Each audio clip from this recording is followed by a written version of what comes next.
उन्होंने कहा, भूत भावन भूतेश देव देव जगत पते, तुम ही निज को आप जानते हो जनार्दन। इसमें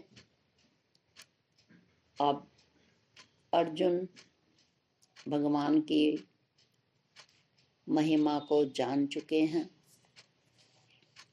किस तरह, इस पर विचार करने से पहले इससे संबंधित कुछ भजन की पंक्तियां जो इससे मिलती जुलती हैं। उन्होंने कहा, तूने दिया ब्रह्मवेद दया का दान, दूर किया मन का अज्ञान, तेरे जैसा मिले ना मिला है सतगुरु, तेरे उपकार किस तरह मैं भुलाऊं वाहे गुरु, वाहे गुरु। इसी तरह अब अर्जुन को भी एहसास होने लगा है कि अब तक मैं इन्हें सखा, रिश्तेदार, मित्र ही समझता रहा। इतना सुनने के बाद आज मुझे अनुभव हुआ है कि हे प्रभु, आप एक सीमित आकार वाले और संबंधों से बंधे हुए नहीं हो। अब जब उन्हें ये बात पता लग गई है कि जो ये मेरे सामने खड़े मेरे रथ को हाँकने के लिए तैयार हैं, ये एक सखा ही नहीं है, बल्कि जो इन्होंने मुझे ज्ञान दिया है परमात्म तत्व का, अब उसी इन्हीं के ज्ञान के द्वारा ही मुझे इन्हीं के महत्व को पता लगा है। क्या पता लगा है अर्जुन को?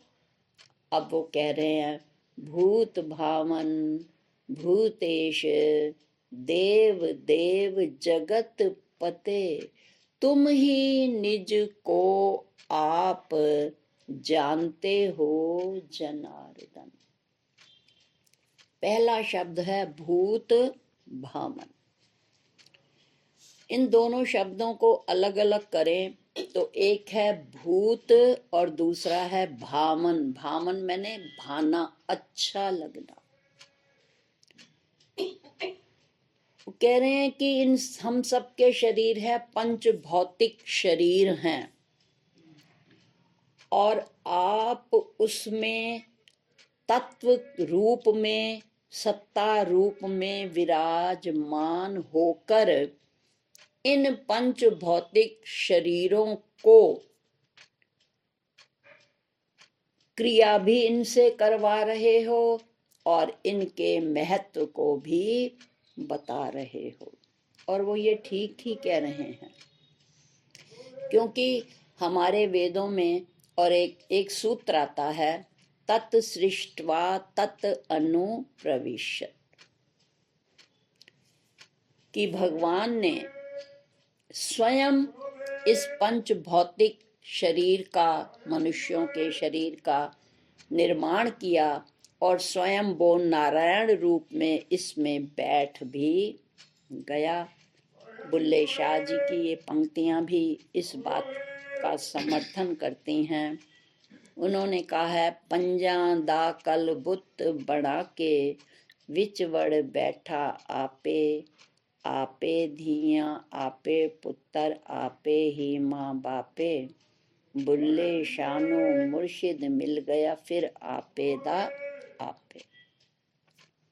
उन्होंने भी यही बात कही, बुल्ले शाह जी ने भी, कि पंच तत्वों से ये बुत उसने, ये ढांचा प्रभु ने तैयार किया और उस ढांचे को तैयार करके सत्ता के रूप में वो उसमें विराजमान हो गया। जिस तरह एक चित्रकार अपना चित्र बनाता है, अब जब वो चित्र बनाता है तो उसमें वह ज्ञान रूप से प्रतिष्ठित हो जाता है। कैसे? जैसे हम किसी का बहुत सुंदर चित्र देखते हैं तो पूछते हैं ये किसने बनाया? बड़ा अच्छा कलाकार रहा होगा। उसके चित्र को देखकर हम उसकी ज्ञान रूपता को जान जाते हैं कि जिसने ये इतना सुंदर चित्र बनाया है वो कितना सुंदर चित्रकार होगा। वही बात ये कह रहे हैं, और हमने भजन भी कई बार सुना है कि ज्ञान रूप से सदा विराजे सबके भीतर माही। बाहर से उन्होंने एक पंच भौतिक स्टैचू बना दिया, और भगवान क्योंकि ज्ञान रूप हैं और वो सच्चिदानंद स्वरूप हैं और वो ज्ञान रूप से इस पंच भौतिक शरीर का निर्माण करके उसके बीच में प्रविष्ट हो गया।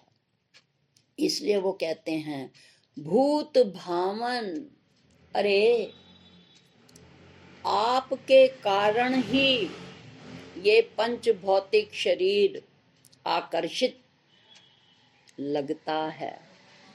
केवल अगर एक पुतला बन जाता तो और उसमें कोई क्रिया ना होती, ज्ञान रूप से सच्चिदानंद रूप से या कहिए सत्ता रूप से अगर भगवान इसमें प्रविष्ट ना होते तो भूत वैसे ही जैसे होते हैं ना, भूत डराते हैं, तो इसी तरह ये भी डरावना लगता। जैसे कि जब इस शरीर से प्राणों का और सत्ता का विच्छेद हो जाता है तो वो ही अपना निकट संबंधी उसके पास जाने की, उसके पास बैठने की कोई हिम्मत आसानी से नहीं करता,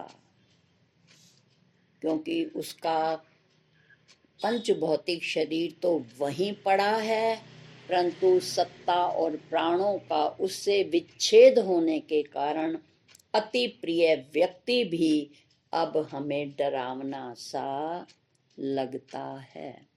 तो इसीलिए वो कहते हैं भूत भावन, आपकी भाव रूपता, आपका अस्तित्व ही इस पंच भौतिक शरीर को सौंदर्य, आकर्षण और क्रियाशीलता का प्रतीक बनाता है।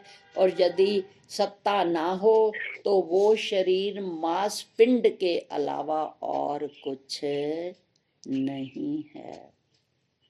तो कहते हैं अभी तक मैं आपके इस पंच भौतिक शरीर पर ही मेरी दृष्टि रही, और अब जब आपने स्वयं अपना जो वर्णन है किया उससे मुझे ज्ञात होने लगा है कि आप केवल एक सीमित शरीर नहीं हो।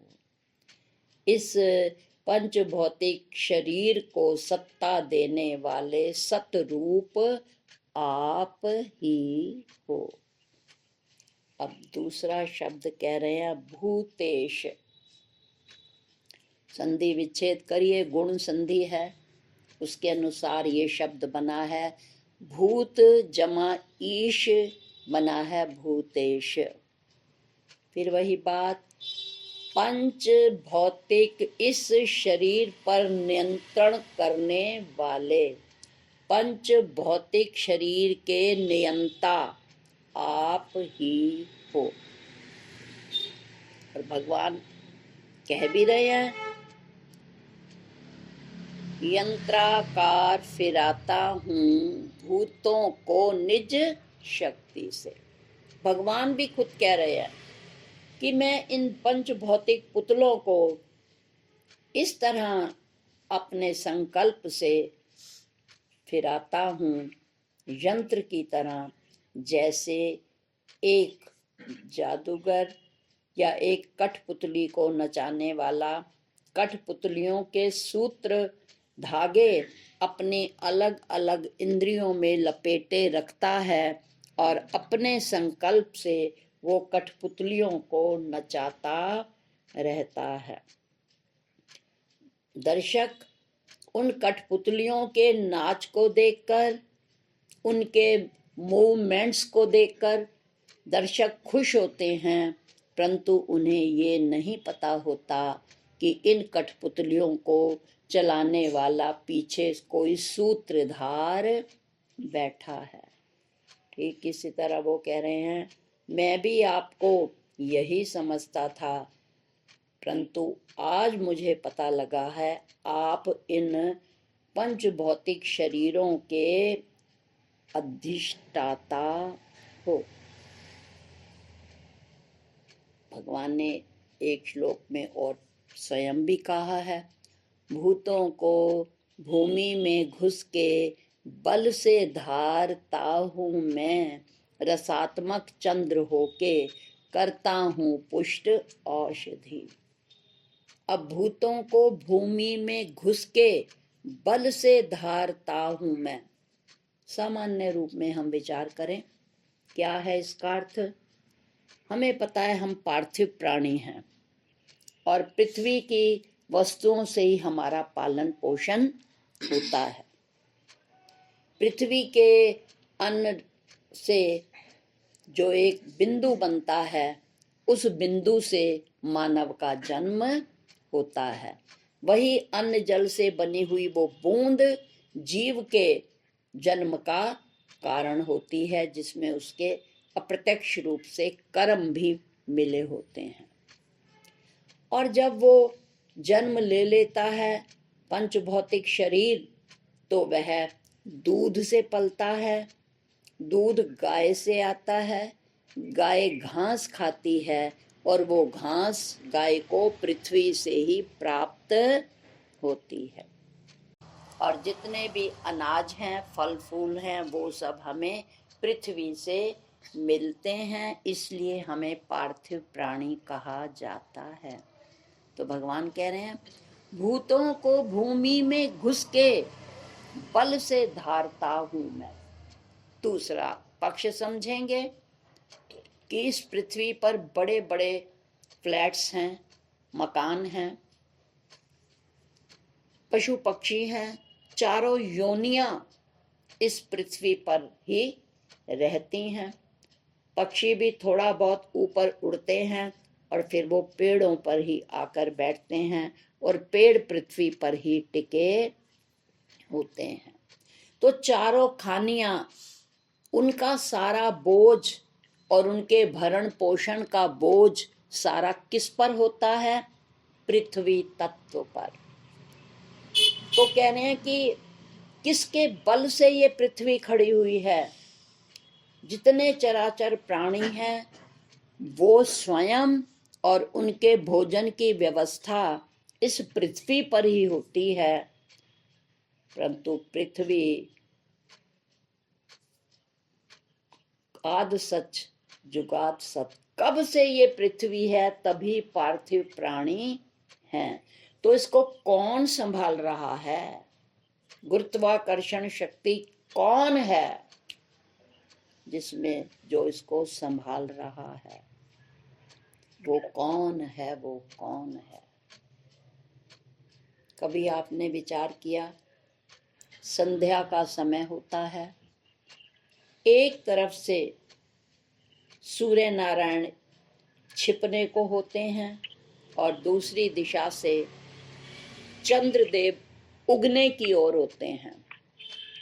और यदि भूगोलवेत्ता हैं तो वो जानते हैं कि दोनों कितनी सशक्त शक्तियां हैं। कई हजार गुना बड़े हैं सूर्यदेव पृथ्वी से। वो दो तेजमय शक्तियां एक साथ आकाश में उगती हैं। सूर्य छिपने को है, चंद्रमा आने को है। एक ही समय में दो शक्तियां आकाश में विद्यमान हैं, पर कौन सी सत्ता है जो उन्हें टकराने से बचाती है, जो उनमें बैलेंस बनाए रखती है? वो कौन सी सत्ता है? वो सत्ता है वही ईश्वरीय सत्ता, जो दोनों सशक्त ग्रहों को नियंत्रित करती है। और यदि ये दोनों ग्रह टकरा जाएं तो पृथ्वी पर प्रलय आ जाए। पर इसका श्रेय किसको जाता है?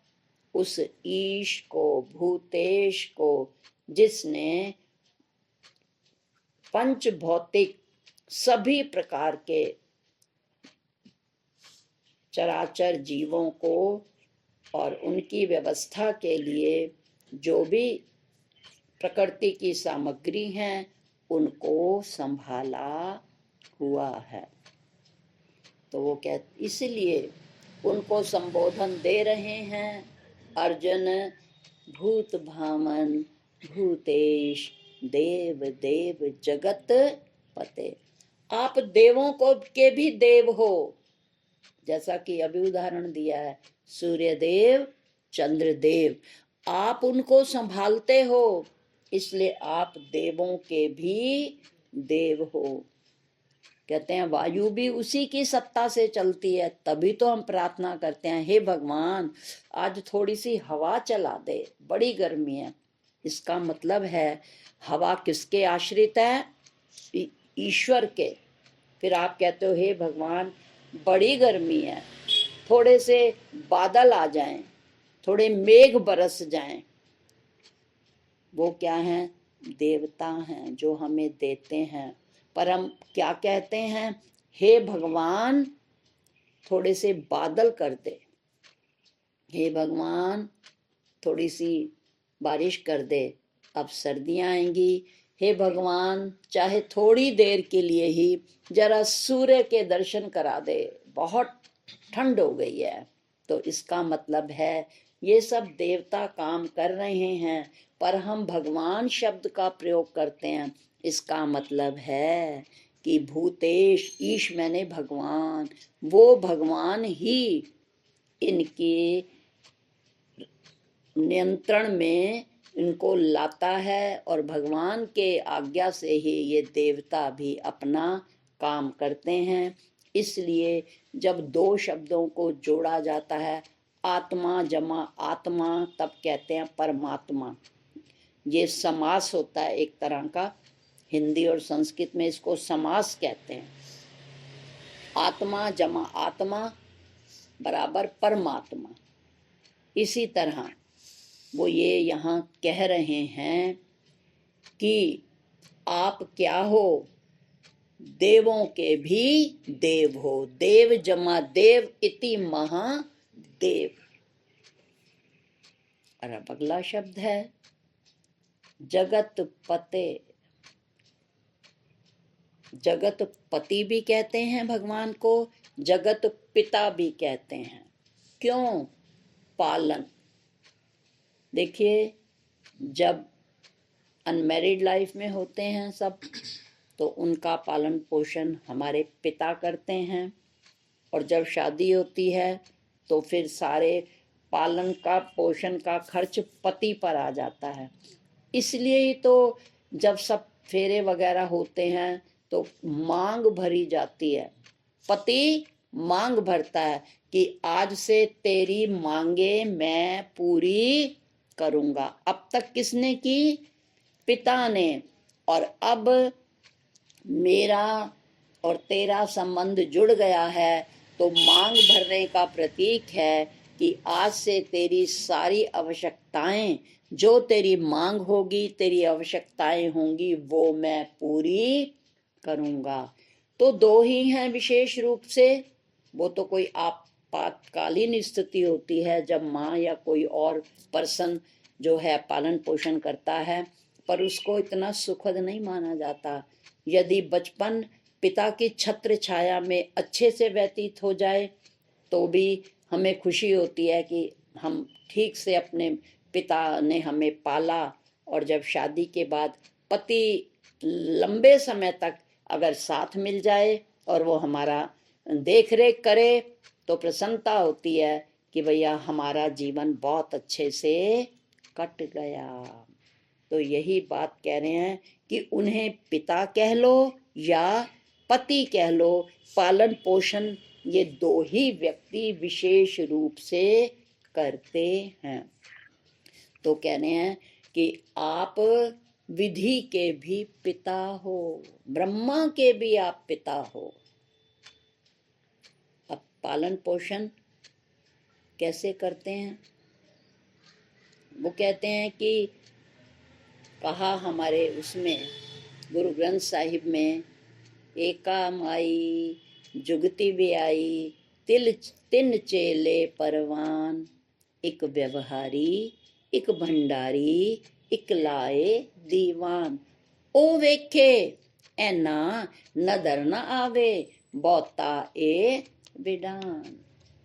कहते हैं वो एक ही भगवान ने सृष्टि के पालन करने के लिए अपने संकल्प से 3 भागों में, माया से एक ही तत्व 3 भागों में विभक्त हो गया कि ब्रह्मा जी सृष्टि की उत्पत्ति करते हैं, विष्णु जी उनका पालन करते हैं और महादेव फिर संहार करते हैं। संहार का महत्व ज्यादा है क्योंकि अगर लय ही ना हो तो नए जनरेशन पैदा कहाँ से होगी। यदि वृद्ध व्यक्ति का लय ही ना हो, वो मरे ही ना, तो नए जन्म कैसे हो सकता है। ये तो हम समझते नहीं ना, इसलिए जाने पर रोते हैं, पर उसी दिन पता लगता है सामने किसी का हो गया, इधर व्यक्ति चला गया, उधर दूसरे घर में व्यक्ति आ गया, वो चला गया कहीं और जाने के लिए, और जो आ गया वो भी कहीं से आया ही होगा। तो इसलिए उत्पत्ति जितनी जरूरी है उतना लय भी जरूरी है, क्योंकि लय और उत्पत्ति इन दोनों का संबंध है। तो कहते हैं कि माया से, अपने संकल्प से भगवान आपने अपने को सृष्टि का काम आराम से चल सके 3 रूपों में विभक्त कर दिया, ब्रह्मा विष्णु महेश। विष्णु बीच में है, विष्णु को पालन करता माना जाता है। देखिए ना प्रतीक कितना अच्छा है। विष्णु किस पर विराजमान है?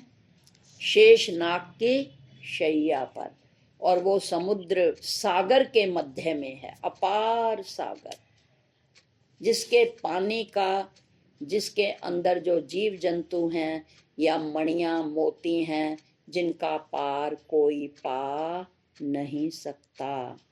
तो वो लेटे हुए हैं क्षीर सागर में। इसका क्या अर्थ है कि वो सप्लाई कर रहे हैं, दिखा रहे हैं कि वो पालन करते हैं अपनी सृष्टि का।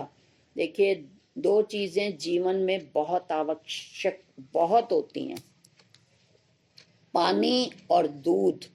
दूध को एक संपूर्ण आहार माना जाता है। वो कहते हैं संत हमेशा फल और दूध पर ही रहते थे। और अब भी बताइए कि हम जो कहते हैं कि नहीं दूध नहीं, बच्चा भी तो अपना कितना समय, आजकल तो थोड़ा अलग ही हिसाब है, पहले तो 2-2 3-3 साल तक के बच्चों को दूध पर ही पाला जाता था। और संत भी दुग्धाहारी होते हैं। दुग्धाधारी का मंदिर पता है ना, तो उनके संस्थापक दुग्ध ही पिया करते थे, और इसको एक संपूर्ण आहार होम साइंस में और साइंस में दूध को एक पूर्ण आहार माना जाता है। वो कहते हैं अगर खाना आप नहीं खाते और अगर आप दूध पी लेते हैं तो वो आपके खाने की कमी को बहुत और अधिक ऊपर के स्तर पर पूरा करता है। और ये भी पता है बिना पानी के जीवन नहीं है, पानी ही जीवन है। कहते हैं भोजन बगैर आप कुछ दिन रह सकते हो, पर पानी के बगैर आप कुछ घंटे रह सकते हो, पर 1-2 दिन भी रह नहीं सकते। कहते हैं जल अभाव के कारण, प्यासा होने के कारण उसकी मौत हो गई। तो कहते हैं दूध और पानी ये जीवन की अति आवश्यकताएं हैं। भोजन का स्थान दूध ले लेता है और पानी का तो अपना स्थान है ही। तो इसलिए भगवान को क्षीर सागर पर बैठाए दिखाया जाता है। और ये भी अगर आपने कभी सीरियसली गहनता से हिंदी पढ़ी होगी तो क्षीर दूध के अर्थ में भी आता है और पानी के अर्थ में भी आता है। तो वो कह रहे हैं कि हे जगतपते, आप ही इस सृष्टि का पालन करते हो और आप जगत पिता हो।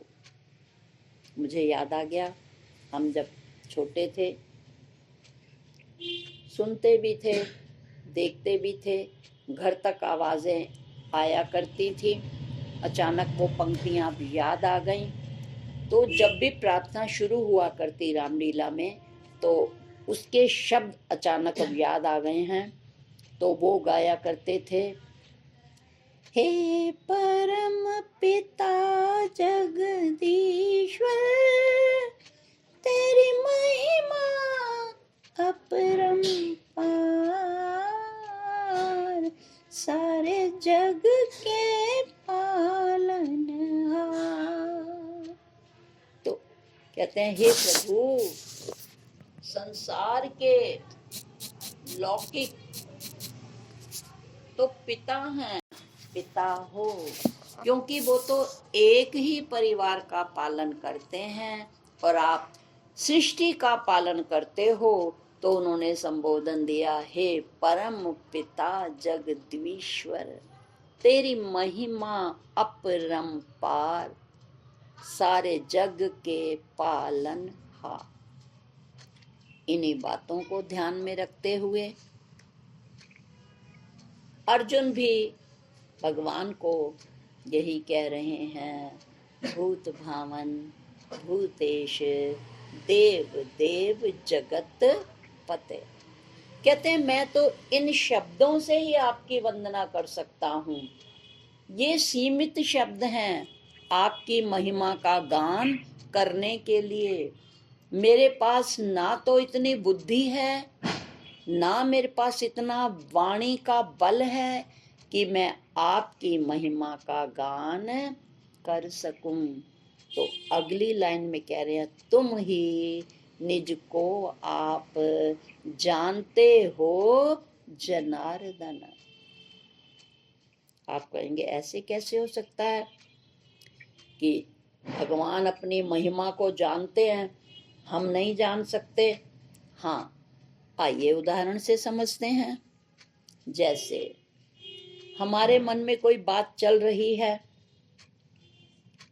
क्या सामने वाला हमारे मन की बात को जान सकता है? जब तक हम कहेंगे नहीं मेरे मन में इस समय क्या चल रहा है, क्या आप मेरे मन की बात जान सकते हो? जब तक प्रकट नहीं करेंगे तब तक आप कहोगे मुझे क्या पता, तू ही बता देती। अगर मुझे पता नहीं लगा तो कहते हैं तूने मेरा मूड देखकर नहीं पहचाना। कहते हैं ऐसे कैसे मैं पहचान लेती, मैं कोई अंतर्यामी थोड़ी हूँ। ये शब्द हम कहते हैं ना, तो इसलिए वही बात कह रहे हैं अर्जुन, तुम ही निज को आप जानते हो जनार्दन। मैं तो आपका इतना ही वर्णन कर सका क्योंकि मेरी वाणी में शक्ति नहीं है। इसी बात को हम गुरु ग्रंथ साहिब में भी कहा, तुमरी गत मित तुम ही जाने, कि हे प्रभु तुम्हारी गत और मति को मेरी मति समझ नहीं पाएगी। आपकी मत और आपकी गति इतनी ऊंची है कि तुमरी गत मित तुम ही जाने। आप अपनी मति को भी और आप अपनी गति को हे भगवान आप खुद ही जानते हो। आइए रामायण क्या कहती हैं। रामायण कहती हैं कि जो जाने जिस देहे जनाई और जानत तुम ही हो जाई। अगर आप हमें जन्माना चाहते हो हम तो ही जान सकते हैं। जो जाने जिस देहे जनाई, अगर जो कोई कभी कुछ जानना भी चाहता है ईश्वर के बारे में, वो नहीं जान सकता जब तक संत या भगवंत की कृपा ना हो। जानत तुम ही हो जाई। तो कहते हैं जो पूरी तरह से उस सत्ता के बारे में गुरु कृपा से जानने की कोशिश और पुरुषार्थ अभ्यास करता है, वो ही यथार्थ में जान सकता है।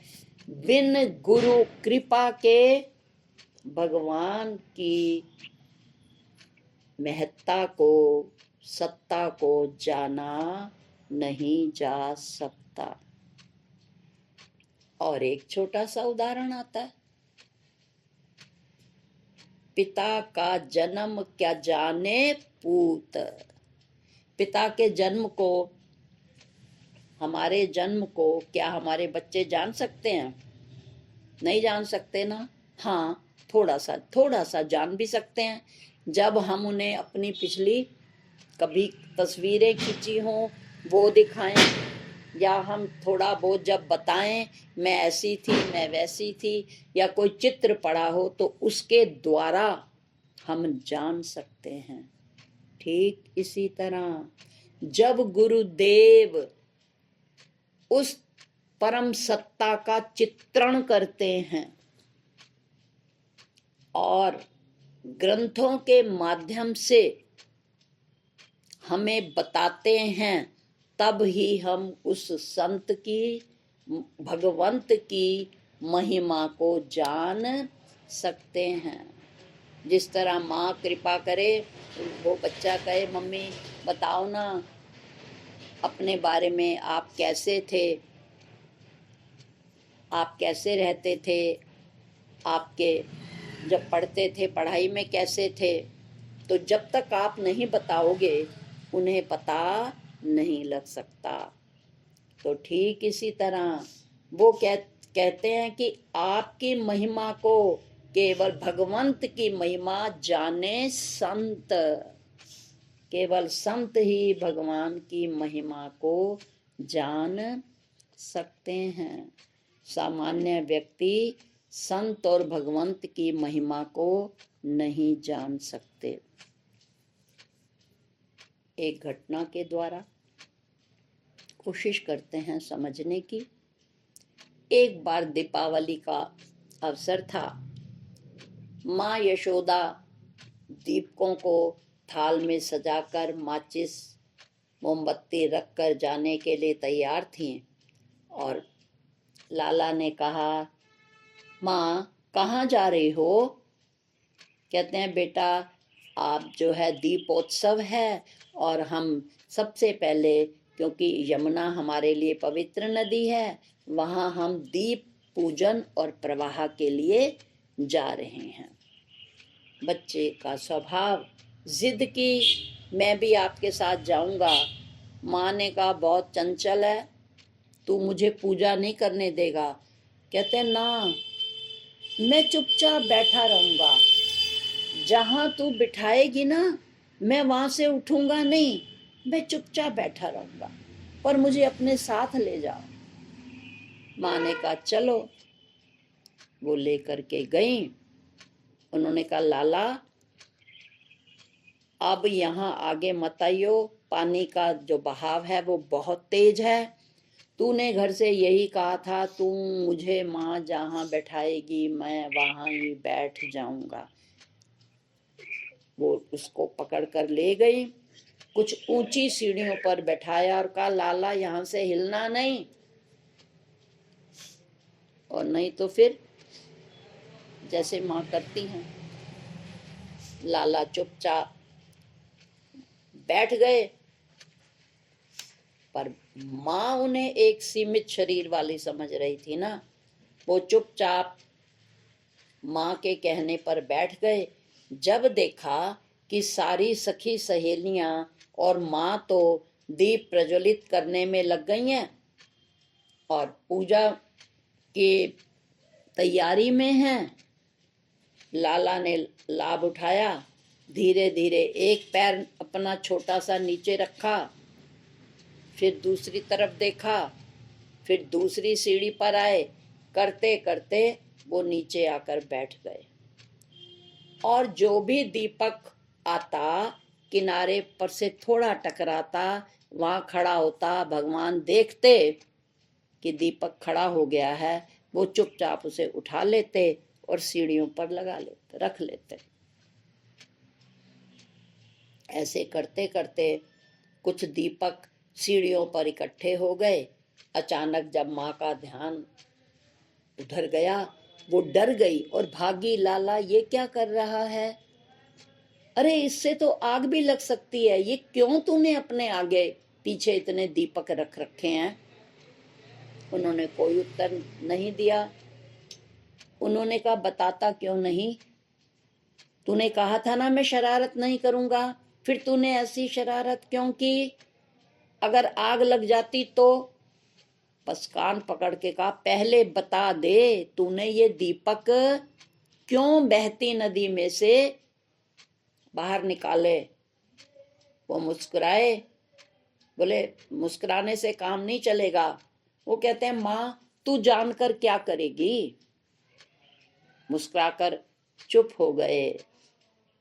परंतु इस कथा को, इस घटना को सुनने वाले यही कहते हैं कि जो अपने अंतर मन में ज्ञान के थोड़े से श्रद्धा से भरा अंतःकरण हो, स्निग्धता स्नेह से भरा तेल हो, जिसमें सूक्ष्म वृत्ति जिसकी हो, वट हो, और थोड़ा सा जिसने ज्ञान का दीपक जला लिया हो, वो ही मेरी शरण में आ सकता है। और जो मेरी शरण में आएगा, भला मैं कैसे उसे नहीं बचाऊंगा, उसे मैं कैसे अपने निकटता नहीं दूंगा। तो ये घटना हमें बताती है कि यदि हम भगवान को जानना चाहते हैं तो क्या करना होगा। वही बार बार एक बात कही जाती है, अपने अंतःकरण को दीपक की तरह पहले मांजना पड़ेगा। जब भी बाजार से दीपक लाते हैं उसको पहले पानी में डुबोते हैं, फिर उसको सुखाते हैं, फिर उसमें स्नेह स्निग्धता, तेल को संस्कृत में स्नेह कहा जाता है, स्नेह मैंने स्निग्धता चिकनाई, फिर हम उसमें तेल भरते हैं। फिर सतोगुण की बुद्धि होती है। बुद्धि हम सबको पता है कि ये जो इंद्रियां हैं ये तमोगुण की हैं, आकार हमेशा तमोगुण में होता है, अंतःकरण रजोगुणी है और बुद्धि सतोगुणी है। तो जब हम अपने हृदय रूपी दीपक को पहले विकारों रहित करते धोते हैं, फिर उसमें श्रद्धा का तेल डालते हैं, सतोगुणी बुद्धि बनाते हैं। और एकदम आपको ये भी पता है कि यदि मोटी उसकी सिरा होता है ना वट का, तो वो कभी जलती नहीं है। जब हमें लगता है वट मोटी है तो हम उसको अंगूठे और उंगली की सहायता से बारीक करते हैं और फिर क्या करते हैं, ज्ञान की दिया सलाई लगाते हैं। और जब ज्ञान ये सब तैयार हो गया और फिर जो दीपक जा रहे थे भगवान ने उन्हें छेड़ा नहीं। जो दीपक किनारे पर खड़े हो गए भगवान के आगे, भगवान समझ गए ये समर्पित है और उन्होंने उसे अपने निकट बैठा लिया। तो इसलिए वो कहते हैं मैं नहीं जानता, तुम ही निज को आप जानते हो जनार्दन। तो भगवान कहते हैं हाँ मैं तुझे बता सकता हूं अगर तेरा ऐसा समर्पण भाव हो तो, परंतु ऐसा होता नहीं है, नहीं है। आंख अभी नहीं बनी। अभी थोड़े दिन पहले ही बातचीत हो रही थी, कहीं बहुत समय पहले ये बात संतों के श्री मुख से ही सुनी थी। और पूज्य बीजी महाराज का भी हमने जीवन जब देखा था, हम भी यही देखते थे कि उन्होंने कहा संत को दो व्यक्ति तो बिल्कुल नहीं पहचानते। एक उनके निकट संबंधी कभी भी संत को पहचान नहीं सकते। दूसरा उन्होंने कहा बिल्कुल अज्ञानी, उन्हें तो कुछ पता ही नहीं होता। और तीसरा पड़ोसी कभी भी उनके प्रति श्रद्धा नहीं रख सकते, क्योंकि उन्हें उनकी क्रियाएं दिखाई देती हैं, संत के भाव दिखाई नहीं देते। और इससे पहले भी बताया था, भगवान कह रहे हैं भाव का भूखा हूं मैं और भाव ही एक सार है। तो जो अति निकट के होते हैं, उन्होंने अति निकट में और दो तीन नाम लिए थे, एक पति, एक संत औलाद, और एक यदि पत्नी हो तो पत्नी।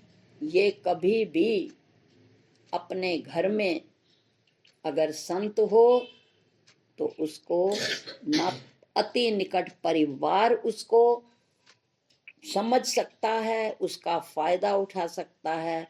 दूसरा पड़ोसी, अगर आपको लगे तो आप अनीता जी से पूछिए, क्योंकि हम मिलकर ही ये कुछ पढ़ रहे थे। मैं कुछ अनुभव भी बताती हूँ अपने, कि हमारे घर के पास भी दो पड़ोसी ऐसे थे जो हमेशा ही क्रिटिसाइज करते थे। उनका दोनों का यही काम था, क्रिटिसाइज करना हर बात में। इसी तरह कुछ और आसपास पड़ोसी थे, एक दो दाईं तरफ, एक दो बाईं तरफ, एक दो सामने। तो जो दाएं बाएं तरफ वाले कुछ थे, तो वो तो सिर्फ हाँ जैसे पड़ोसी को राम राम कर देते हैं, कोई डॉक्टर का परिवार था वो, तो वो सामान्य रूप में राम राम कर देते थे।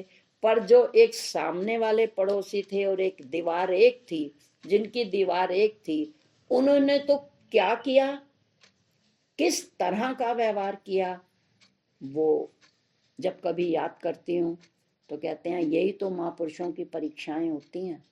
निकट वाले सहयोग नहीं देते, परीक्षा सब नहीं, सबका नहीं है, क्योंकि पांचों उंगलियां बराबर नहीं होती। पर अधिकतर इतना उन्होंने जो भी कुछ किया, क्योंकि हमारे फादर बैंक में थे, वो बाहर रहा करते थे और पूज्य बीजी और हम सब लोग रहते थे, तो वो यही सोचते थे कि भाई स्त्री है तो इसको जितना हो परेशान कर लो। दीवार के साथ दीवार थी और एक सामने वाली थी, वो भी बुजुर्ग थी और हमेशा खिड़की में से देखा करती कौन आ रहा है कौन जा रहा है, कोई अपना भी व्यक्तिगत सामान लाया है, भाई कोई आ रहा है बाजार से, तो श्रद्धालु औरतें थी, वो कई बार अंदर आ जाया करती, तो वो उसका भी गलत अर्थ लेते कि पता नहीं ये वस्तु किसके लिए लाई जा रही है। और जबकि हम बच्चे लोग बार बार उन्हें कहते कि आप ऐसे मत किया करिए, लोग हमारे बारे में गलत सोचते हैं, पर जहाँ प्रेम होता है उनको पता ही लगता। वो कहती थी अच्छा अगली बार, वो सोचती थी बाजार से ले आए, यहाँ रख दें साइड में, आराम से फिर हम बैठे रहेंगे, मान लो देर सवेर होगी, हमारे पास सब्जी होगी, सामान होगा, तो हम जल्दी से बना लेंगे। तो बीजी महाराज तो इतना कुछ नहीं ध्यान देते थे, पर हम लोग ध्यान देते हैं। हम बार बार कहते थे आप जाकर के सामान लाइए ना, आप जब आती हैं सामान लेकर आती हैं, हमारे पड़ोसी देखते रहते हैं, तो वो उसका अर्थ गलत लेते हैं, आप ऐसा क्यों करती हैं। पर वो प्रेम में होती थी। तो फिर भी बीजी बहुत हंसकर